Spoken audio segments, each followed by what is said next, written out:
देखिए,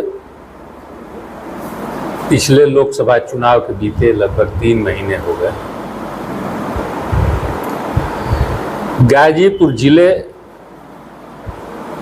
में जो एक समस्या पिछले 4 दशक से थी, जातीय और धार्मिक उन्माद के बलों पे चुनाव के पहले भी कार्य होते थे, चुनाव के बाद भी उसी सहारे से आगे बढ़ने की कोशिश होती थी। आज भी जनता के बुनियादी मुद्दे जस के तस हैं। विश्वविद्यालय बनाने की बात सभी दलों ने, सभी प्रत्याशियों ने यहाँ की थी, सभी मौन है। बंद पड़ी मिलों के उद्धार के लिए, जर्जर सड़कों के निर्माण के लिए जो एक प्रयास होना चाहिए था, पिछली बार 5 साल तक जो हमारे वर्तमान सांसद थे वो चुप रहे। इस बात की इस चुनाव में जोरदार चर्चा रही और इस बार मुखर हुए हैं तो फिर अपने वही पुराने अंदाज पे जातीय और धार्मिक उन्माद को लेकर अभी उन्होंने बड़ा अनर्गल बयान दिया है। हमारे मठ और मठाधीशों को लेके, महंतों को लेके, धार्मिक भावनाओं को जो हिंदुओं के, जो कि एक बड़ी मात्रा में उनको हिंदुओं का वोट मिला है, अभी वो देवालय शिवालय घूम रहे थे तो हम लोगों ने सोचा शायद बुत परस्ती स्वीकार कर रहे हैं, शायद बड़ा दिल दिखाएंगे, लेकिन वो कुछ खोज रहे थे। वहाँ इस जिले में, यहाँ के मंदिरों में खोजी निगाह से, षड्यंत्र करने के दृष्टि से वो घुसे। ऐसे लोगों को प्रतिबंधित कर दिया जाना चाहिए। भाई, भारतीय संविधान किसी भी व्यक्ति को अपना धर्म, जिसमें वो पैदा हुआ उसी धर्म का है, वह धर्म मानने न मानने की तो आजादी है, लेकिन दूसरे धर्म की निंदा, दूसरे धर्म की आलोचना, ये सांप्रदायिकता है और संविधान में इसे स्पेशली रोका गया है। तो जो ये सांप्रदायिक तनाव पैदा कर रहे हैं सांसद महोदय, अगर ये सूफी संत बन गए, समाज सुधारक बन गए, तो अपने समुदाय में जरा देख लें। जहां धार्मिक प्रतिबंध होने के बावजूद, धार्मिक और सामाजिक दोनों तरह से प्रतिबंध होने के बावजूद 80% अल्पसंख्यक नशा में डूबे हुए हैं। कुछ दारू, शराब, सिगरेट ये सब चीजें पीते हैं, तस्करी भी करते हैं, और कुछ जो अभी धर्म के दबाव में हैं वो नशीली दवाओं और सिरप के सहारे चल रहे हैं।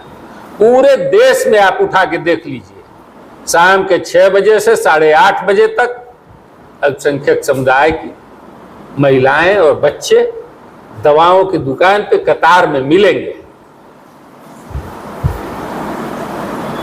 तुम क्यों प्रतिबंध लगाए हो? तुम भी फ्री कर दो। आपको जो सुधार करना है अपने धर्म में करिए, दूसरे के धार्मिक मामलों में हस्तक्षेप, सांप्रदायिकता को बढ़ावा देना है, उन्माद फैलाना है, और इसी अतिवादी रुख के कारण हिंदुओं में भी बहुसंख्यक अतिवाद से लोग प्रेरित हो रहे हैं, और ये दोनों रास्ते ठीक नहीं है। तो तथागत बुद्ध के बताए रास्ते पे, मध्यम मार्ग पकड़ के चलने पे ही भारतवर्ष की उन्नति संभव है। अखिलेश यादव ने बयान दिया, मठाधीश और माफिया में कोई अंतर नहीं होता, और चार अंसारी ने उसी पर रिएक्शन दिया कि योगी बाबा जो है प्रधानी लायक नहीं है। उसके बाद तमाम तरह के उनके ऑडियो वायरल हुए, कितना इससे इत्तेफाक रखते हैं। देखिए, अब ये सब विषय हमारे बोलने के लिए नहीं है।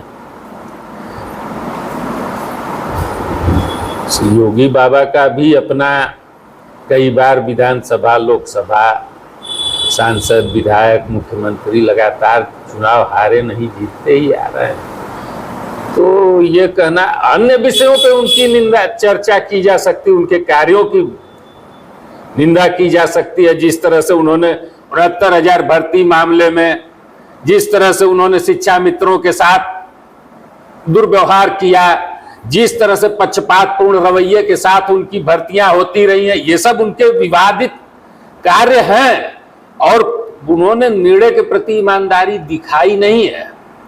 लेकिन अब ये कोई कहे कि प्रधानी लायक नहीं है, तो ये किसी का मानसिक दिवालियापन हो सकता है। अभी जो व्यक्ति चुनाव जीतता आ रहा है उसे कैसे कहेंगे कि आप प्रधानी नहीं लड़ सकते हो? 5 बार सांसद रहे, विधायक रहे, मुख्यमंत्री 2 बार से हैं, कैसे कह सकते? कभी कोई चुनाव हारे नहीं।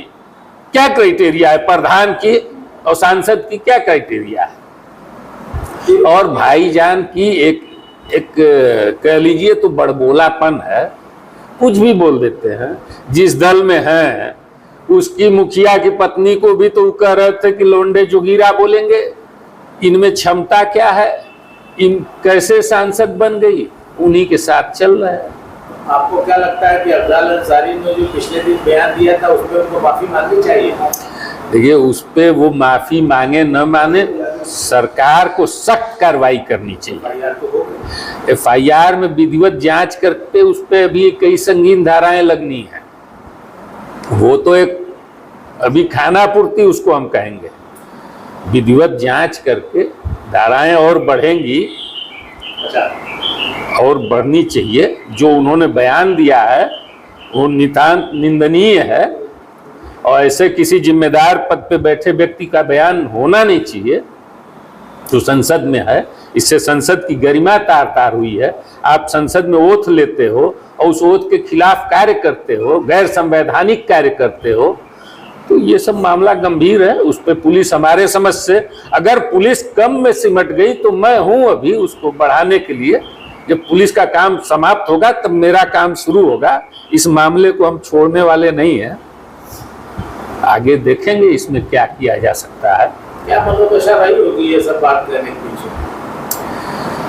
देखिए, हमें लगता है कि आगामी विधानसभा चुनाव को देख के बाई इलेक्शन को भी वो लोग मान रहे हैं कि ये सेमीफाइनल है और विधानसभा में फिर वो जातीय और धार्मिक उन्माद फैला करके चुनाव लड़ने की, भाई उनका काम तो कुछ रहा नहीं है।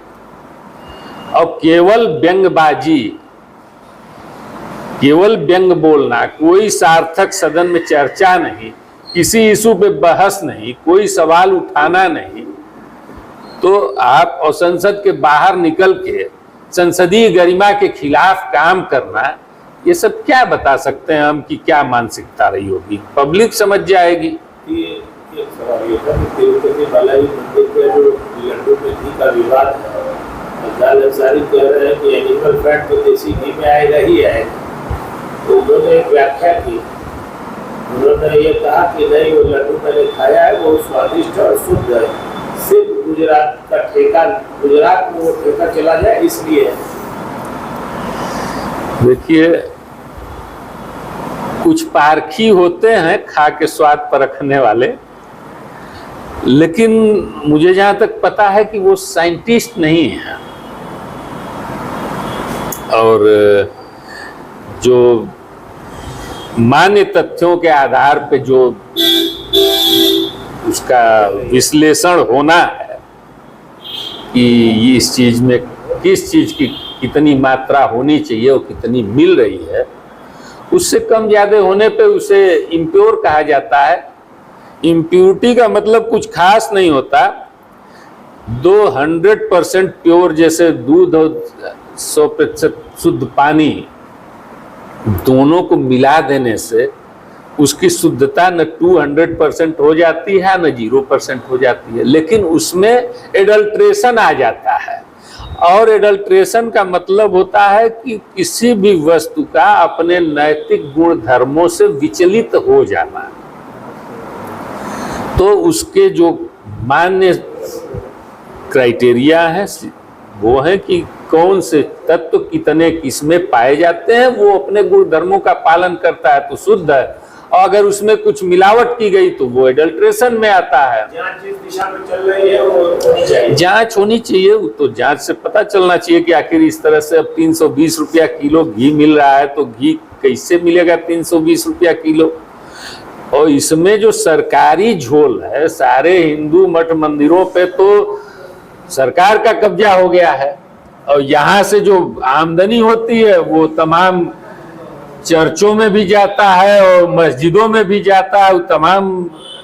तो ये तो पहले हमारे संतों को ही वापस किया जाना चाहिए। मठ मंदिर तो जिनका है उनके पास रहना चाहिए, सरकार का इसमें हस्तक्षेप बंद होना चाहिए। और सरकार आएगी तो ऐसे ही 200 रुपया किलो देसी घी खरीद के लड्डू बनवाएगी।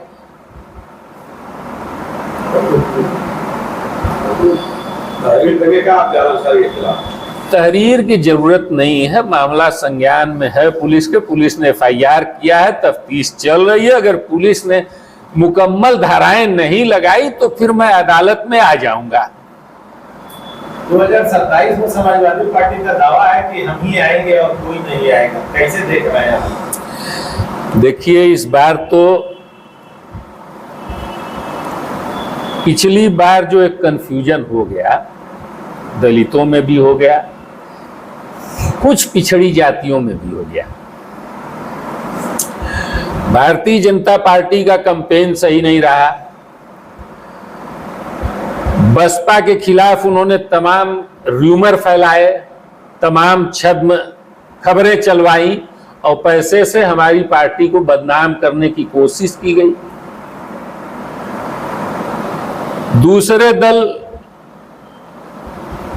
इनका एक एजेंडा था कि हम 400 सीट पाएंगे, सरकार बनाने के लिए तो 250 चाहिए, संविधान बदलने के लिए 400 चाहिए।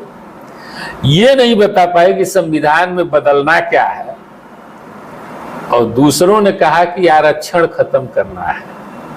तो हम तो ये स्पष्ट कहना चाहते हैं आरक्षित वर्ग के लोगों से भी, और हमारी बहुजन समाज पार्टी इस आरक्षण के पक्षधर है, इसमें किसी तरह का कोई बदलाव जब तक बहुजन समाज पार्टी के पास ताकत है, बहन जी जिंदा है, तब तक किसी की मजाल नहीं कि वो संविधान में आरक्षण पे हमला कर सके।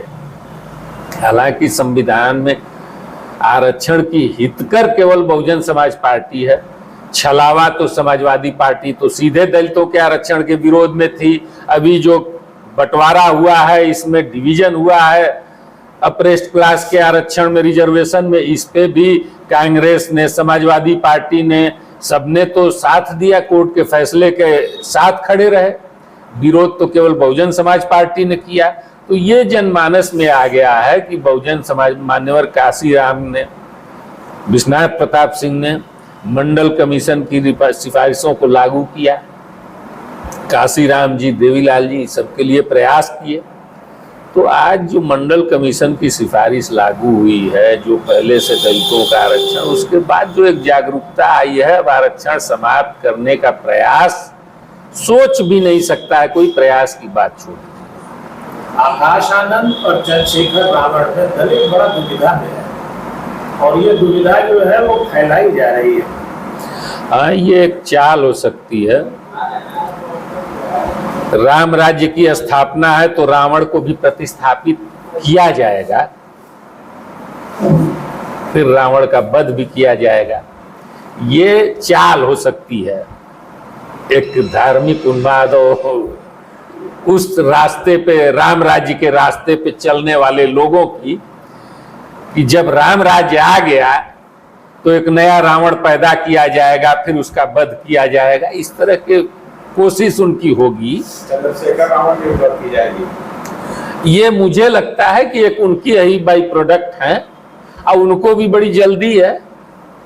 हमें लगता है कि पिछली बार विधानसभा में अखिलेश जी ने उनको समझौता में सीट नहीं दी तो आन चैनल टीवी पे रोने लगे, मायूस हो गए कि हम। लेकिन इस बार नगीना से वो जीत गए, बहुजन समाज पार्टी को भी वहां पर असफलता मिली। देखिए, एक इस बार हमारे समझ, देखिए बिजनौर सीट की एक खासियत है कि वहाँ अल्पसंख्यक वर्ग ज्यादा है और बीजेपी ने चुनाव के 3 दिन पहले चंद्रशेखर रावण जी को Y+ सुरक्षा दे देती है, तामझाम में चलने लगे, थोड़ी आकर्षण बढ़ गया। अभी हमने इनेलो के साथ अगर हरियाणा में समझौता करके हम हरियाणा में चुनाव मैदान में है तो भाजपा ने अपने एक विंग को दुष्यंत चौटाला को ले जाके जज पक्ष के साथ खड़ा कर दिया। तो भारतीय जनता पार्टी और भारतीय राष्ट्रीय कांग्रेस ये दोनों दलितों के वोट के चक्कर में दलितों का इतना बड़ा नुकसान कर रहे हैं जिसकी भरपाई सिर्फ बहुजन समाज पार्टी के ताकत के बढ़ने के साथ ही हो सकती है। 2027 में इसका रिजल्ट दिखाएंगे आप? कोशिश रहेगी, जनता है, उसका हर फैसला स्वीकार होगा। हमारी जिद है कि हम अपनी बात को लेकर घर घर तक पहुंच जाएंगे। हम उस पर काम कर रहे हैं और उस पर रावण की पद की बात करी, तो वो राम किस पार्टी से आएंगे? अरे भाई, जो रावण को पैदा कर रहा है वही कोई राम निकलेगा। तो आप राम राज्य की परिकल्पना वाली पार्टी और राम राज्य को लेके चलने वाले लोगों से पूछ लीजिएगा। ये हमारी एक सोच है कि इस तरह की चीजें, अभी उनकी सुरक्षा फिर हरियाणा चुनाव से पहले बढ़ा दी गई। कारण क्या हो सकते हैं? यही सब कारण हो सकते हैं।